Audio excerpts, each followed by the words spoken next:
வாழ்க வளமுடன்! பேராசிரியர் டாக்டர் துரை லோகநாதனின் வினாவிடை தத்துவச் சிறுகதைகளாம் அமுதச்சுடர் சேனலின் சார்பான வணக்கங்கள்.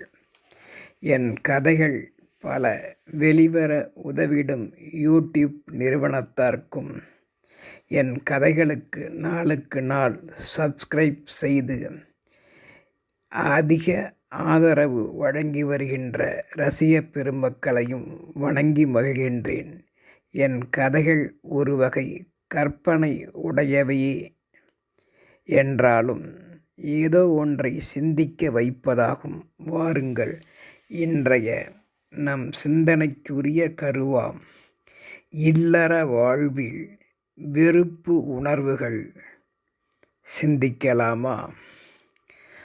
வாருங்கள், கதைக்குள் செல்வோம்.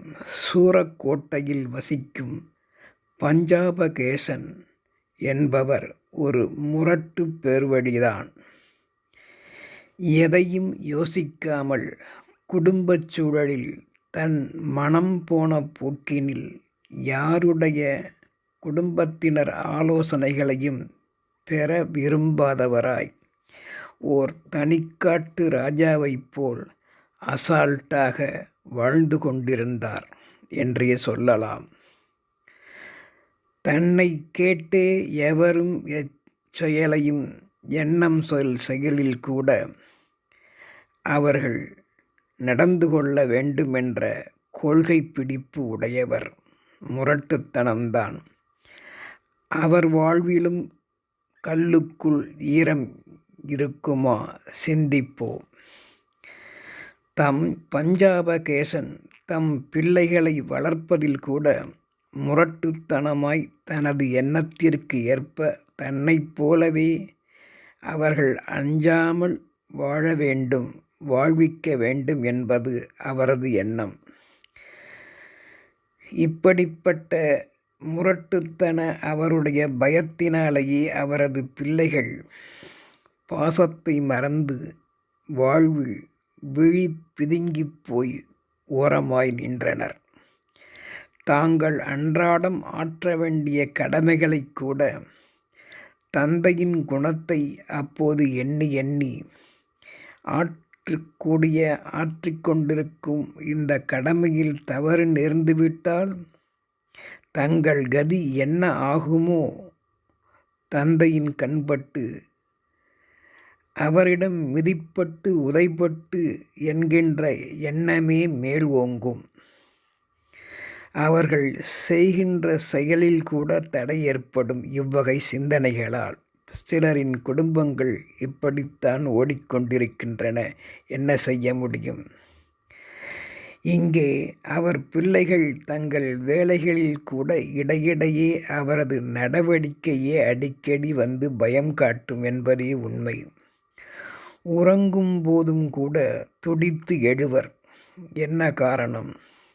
உறங்கும் போதும் தண்டிக்கும் அவ்வேளையில் கூட அந்த தகப்பனை கனவில் கண்டு துடித்து அலறி எழுவர். அந்த அளவிற்கு அவர் மனதில் பதிந்திருந்தார் என்றே சொல்ல வேண்டும்.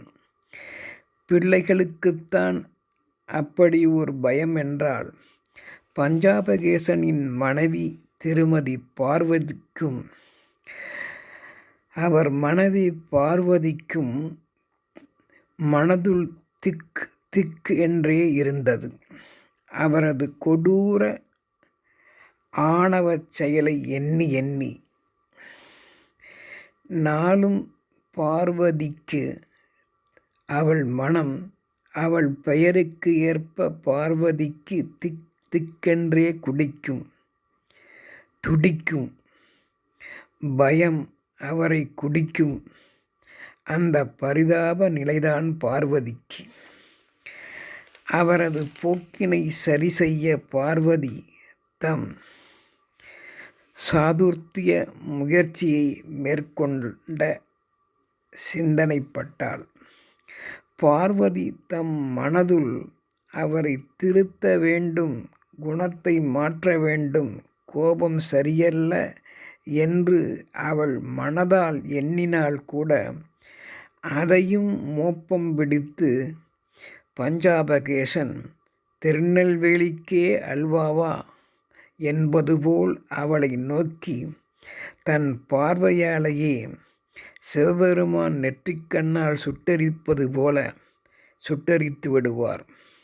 அந்த பஞ்சாபகேசனாகிய பஞ்சு கனிவு இல்லா மகிழ்வு பாசம் காட்டாத இவ்வாழ்க்கையை எண்ணி இப்படிப்பட்டவரிடம் நாம் நொந்து கொண்டு வாழ்ந்தாலும் பெற்ற பிள்ளைகளை இவரிடமே எப்பொழுதும் விட்டு வைத்தால் பாசமின்றி வாழ்வில் நொந்தே நூலாகி விடுவர் என்பதனால் உயர் படிப்பிற்கு தனது கடைசி ஒரு மகன் சந்திரனையாவது வெளியூரில் தங்கி பயில வைக்க எண்ணம் கொண்டாள்.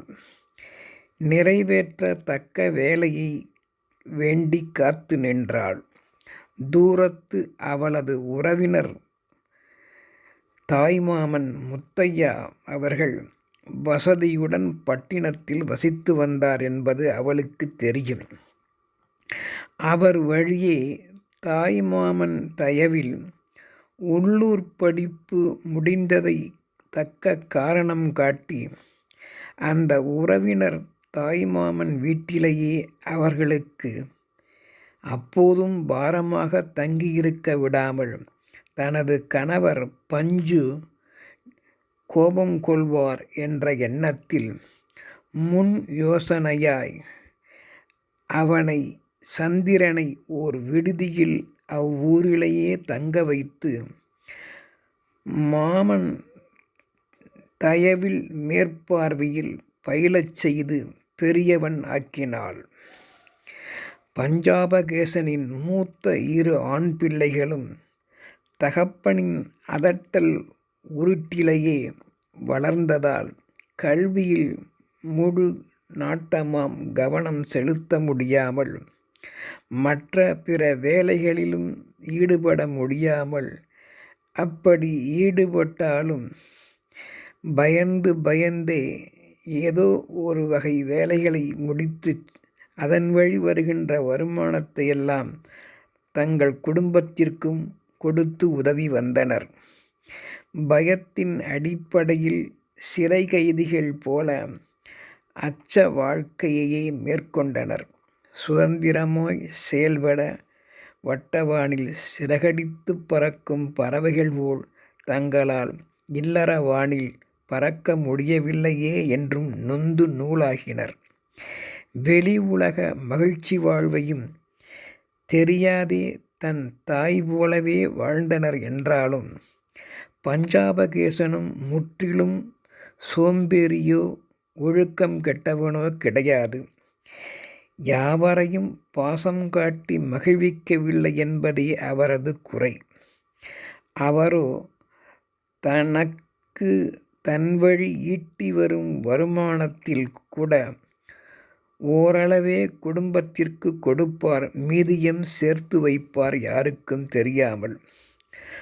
தான் கொடுத்த பணத்திற்கு சரியாக வரவு செலவு வேறு காட்டவும் வேண்டும். காட்டச் சொல்லி கட்டாயப்படுத்துவார் வீட்டினரை.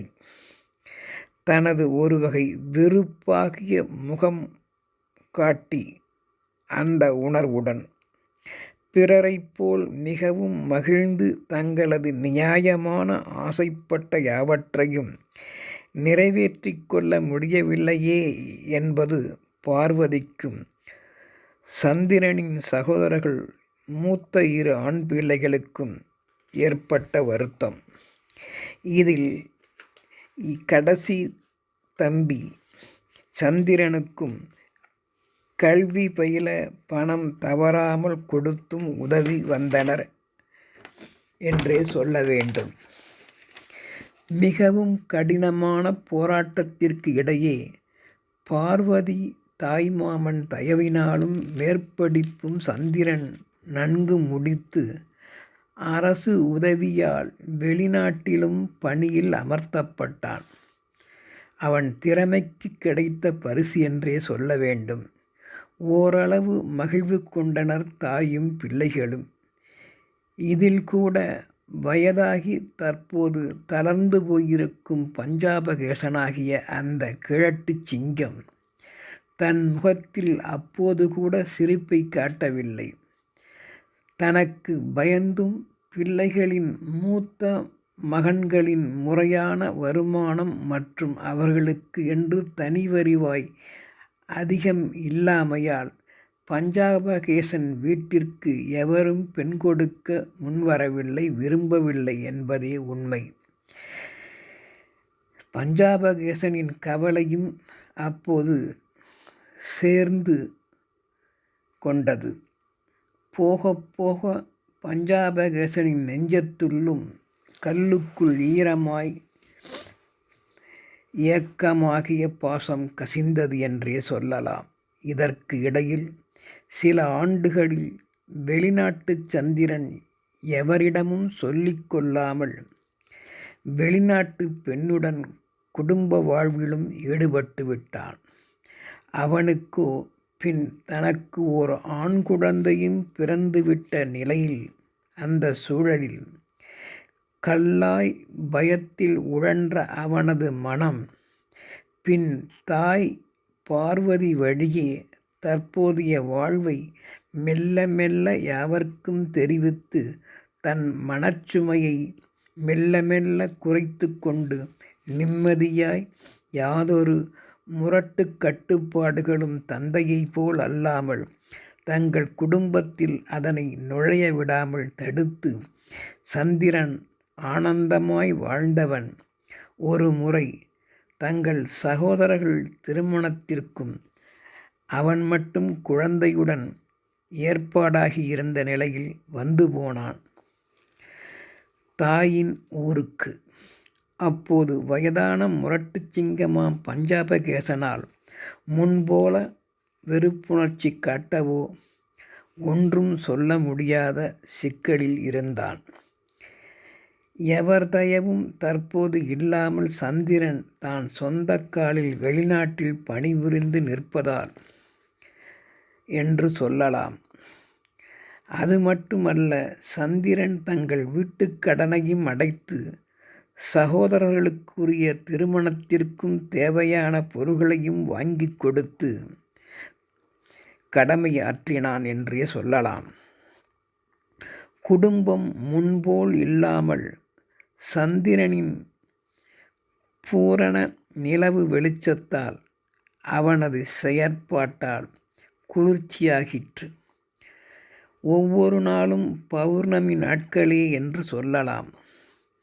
திருமண நிகழ்வுக்கு பின் தாயாம் அவன் பார்வதியை தன்னுடன் வெளிநாட்டிற்கு அழைத்துச் சென்றான். அங்கே பார்வதி கண்ட காட்சிகள் தன் குடும்ப பழைய வெறுப்பு உணர்ச்சிகளையெல்லாம் மறக்கச் செய்தன. சந்திரன் இன்ப வாழ்வை கண்டபோது குடும்பத் தலைவன் என்பவன் இப்படியல்லவா நம் மகன் சந்திரனைப் போல் இருக்க வேண்டும் என்று மகிழ்ந்து போனாள். ஈன்ற பொழுதில் பெரிது உவந்தாள் என்றே சொல்ல வேண்டும்.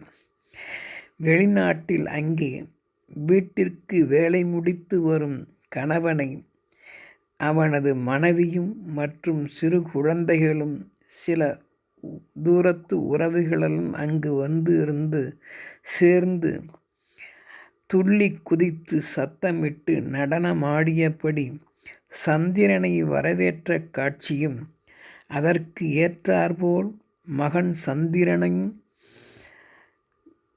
குழந்தையாய் மாறினான். சந்திரன் தன் முகம் மலர்ச்சியை காட்டினான்.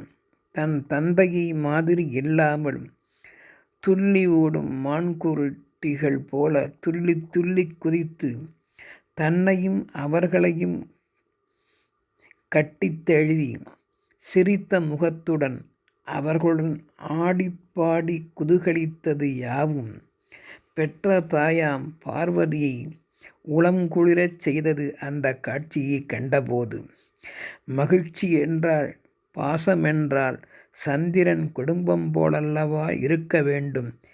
இந்த மகிழ்ச்சி உலகத்தவர் யாவர்க்கும் வேண்டுமென்று பெற்ற தாயினும் மேலாக யாவர்க்கும் ஆசி கூறினாள்.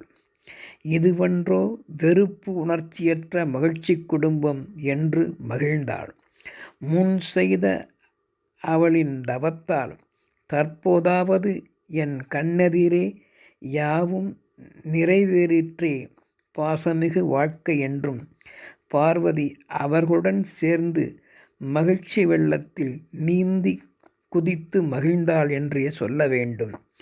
இந்த உணர்வும் செயற்பாடும் உலக குடும்பத்தினர் யாவர்க்கும் வேண்டுமென்பதே கதையாசிரியரின் நோக்கமும் ஆகும். எனவே பிள்ளைகள் மகிழ்ச்சியுடன் வளர வேண்டுமானால் பெற்றோர்கள் எவரும் எந்த சூழலிலும் கடுகடுவென்று தன் முகத்தை காட்டாமல் கனிவும் கண்டிப்பும் கலர்ந்து வளர்க்க வேண்டும் என்பதே இக்கதையாம் வெறுப்புணர்வுகள் விளக்குவதாகும். இல்லறத்தின் தலைவர்களே, வெறுப்பினை விலைக்கு ஓட்டி பொறுப்புடன் மகிழ்ந்து வாழ்வீர்களாக. மகிழ்ச்சி உணர்வு ஒன்றில்தான் இல்லறத்தில் பிரகாசம் ஏற்படும். எனவே வெறுப்பு என்கின்ற எரியாம் தீயை மூட்டாமல் பொறுப்பு என்கின்ற பாசத்தை காட்டி வளரும் பிள்ளை நிலாக்களை வளருங்கள். உலக பந்தமாம் வட்டவானில் அவர்களாவது ஜொலிக்கட்டுமே. நன்றி. யோசியுங்கள்.